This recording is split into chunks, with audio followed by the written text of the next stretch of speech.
പ്രിയ സുഹൃത്തുക്കളെ, നല്ല ഒരു ദിവസമാകട്ടെ ഏവർക്കും. നമ്മൾ പ്രഭാതം എങ്ങനെ തുടങ്ങുന്നു അതനുസരിച്ചായിരിക്കും നമ്മളുടെ ഒരു ദിവസത്തിൻ്റെ ക്രമീകരണം നടക്കുന്നത്. ഉദാഹരണത്തിന് രാവിലെ 3 മണിക്ക് എഴുന്നേൽക്കുന്ന അല്ലെങ്കിൽ 4:30 എഴുന്നേൽക്കുന്ന ഒരാളാണ് താങ്കളെന്ന് ചിന്തിക്കുക.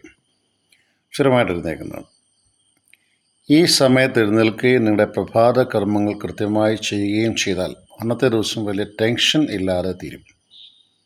എന്നാൽ അന്നത്തെ ദിവസം 4:30 എഴുന്നേറ്റാലേ ഇന്ന സ്ഥലത്ത് എത്താൻ സാധിക്കുള്ളൂ എന്ന് ചിന്തിക്കുന്നൊരു വ്യക്തി അല്പം കൂടെ വൈകി 5-നാണ് എഴുന്നേൽക്കുന്നതെങ്കിൽ അന്നത്തെ ജീവിതത്തിൻ്റെ സകല ക്രമങ്ങളും താളം തെറ്റാൻ തുടങ്ങും. അതുകൊണ്ട് ആദ്യം തന്നെ സമയക്ലിപ്തത ഉണ്ടാകുക ജീവിതത്തിൽ. ഇനി രണ്ടാമത്തെ കാര്യം, അലാറം വെക്കാതെ ഉണരാൻ സാധിക്കുന്നുണ്ടെങ്കിൽ അതിൻ്റെ അർത്ഥം നിങ്ങൾ നിങ്ങളുടെ ജീവിതചര്യയുടെ ഒരു പടി എപ്പോഴും കടന്നിരിക്കുന്നു എന്നാണ്. ഉദാഹരണത്തിന്, എനിക്ക് പ്രഭാതത്തിൽ 3 മണിക്ക് എഴുന്നേറ്റ് ഒരു സ്ഥലത്തേക്ക് പോകണം അല്ലെങ്കിൽ ഒരു പുസ്തകം വായിക്കണം എന്ന് തോന്നിയാൽ അതെന്നെ വിളിച്ചുണർത്താൻ ആരുമില്ല, അലാറവും ഇല്ല. പക്ഷേ കൃത്യം 3 മണിക്ക് ഞാൻ ഉണരുന്നു എങ്കിൽ എൻ്റെ മനസ്സിനെ നിയന്ത്രിക്കാനുള്ള ഒരു പടിയിൽ ഞാൻ എത്തിച്ചേർന്നു എന്നതാണ് സത്യം. ഈ വ്യക്തിയുടെ ജീവിതത്തിൽ മറ്റ് പല കാര്യങ്ങളുണ്ട്. അദ്ദേഹത്തിനെ ഒരു പരിപാടിക്ക് വിളിക്കുകയോ അല്ലെങ്കിൽ ഒരു കല്യാണത്തിന് ക്ഷണിക്കുകയോ ഒക്കെ ചെയ്താൽ ആ മുഹൂർത്തം വളരെ കൃത്യമായി സൂക്ഷിക്കും, അല്ലെങ്കിൽ ആ സമയം കൃത്യമായി സൂക്ഷിക്കും. 5 എന്ന് പറഞ്ഞാൽ 5 മണിയായിരിക്കും. 4:59 അല്ല, 5:01 അല്ല, കൃത്യം 5-ന് ആ വ്യക്തിയുടെ കാണും. അതുകൊണ്ട് ജീവിതത്തിൻ്റെ താളക്രമം ക്രമീകരിക്കുമ്പോൾ ഒരു കാര്യം പ്രത്യേകം സൂക്ഷിക്കുക: സമയം സൂക്ഷിക്കുക. സമയം സൂക്ഷിച്ചാൽ നിങ്ങൾ നിങ്ങളുടെ ജീവിതത്തിൻ്റെ അടുക്കും ചിട്ടയും നഷ്ടപ്പെടാത്ത മനുഷ്യനായിരിക്കും. ഇനി രണ്ടാമത്തെ കാര്യം, ഈ അടുക്കും ചിട്ടയും സൂക്ഷിക്കണമെങ്കിൽ 2 കാര്യങ്ങളെയാണ് നമ്മൾ നിയന്ത്രിക്കുന്നത്. ഒന്ന്, മനസ്സിനെയും ശരീരത്തെയും. മനസ്സും ശരീരവും എപ്പോഴും അങ്ങോട്ടും ഇങ്ങോട്ടും ചെറിയ ക്ലാഷിലാണ്. ഉദാഹരണത്തിന്, രാവിലെ കിടന്നുറങ്ങണം, നല്ല തണുപ്പുണ്ട്, നല്ല മഴയുണ്ട്.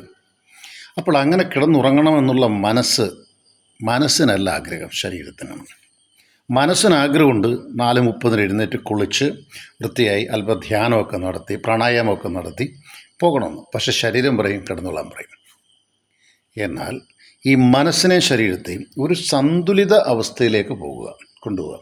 കല്യാണത്തിന് ചില ഹോളിലേക്കൊക്കെ ഇടിച്ച് കയറുന്നത് മനസ്സല്ല, ശരീരമാണ്.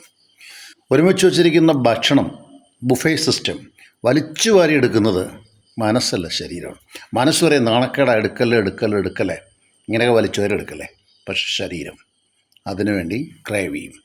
ഒരു ആൺകുട്ടിയോ പെൺകുട്ടിയോ പോകുന്നത് വഴി അതിന് ആ വ്യക്തിയോടുള്ള വേണ്ടാത്ത രീതിയിലുള്ള അട്രാക്ഷൻസ് ശരീരം പെട്ടെന്ന് കൊണ്ടുവരും. മനസ്സിനെ നിയന്ത്രിക്കാൻ സാധിക്കണം. പ്രിയപ്പെട്ട സുഹൃത്തുക്കളെ, നിർത്തുകയാണ് ഇന്നത്തെ ദിവസം. നന്മയുടെ നല്ല ദിവസമാകാൻ ആദ്യം തന്നെ പ്രഭാതത്തിൽ എപ്പോൾ ഉണരണമെന്ന് നിങ്ങൾ നിശ്ചയിക്കുന്നോ അലാറമില്ലാതെ ഉണരാൻ ശീലിക്കുകയും മനസ്സിനെ പരിശീലിപ്പിക്കുകയും ചെയ്യുക.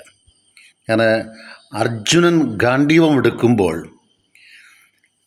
ഏറ്റവും മുകളിൽ നിൽക്കുന്ന പക്ഷിയുടെ കണ്ണിലാണ് അമ്പെയ്യേണ്ടുന്നത്. അപ്പോൾ ഗുരു ചോദിക്കുന്നുണ്ട്, എന്ത് കാണുന്നു?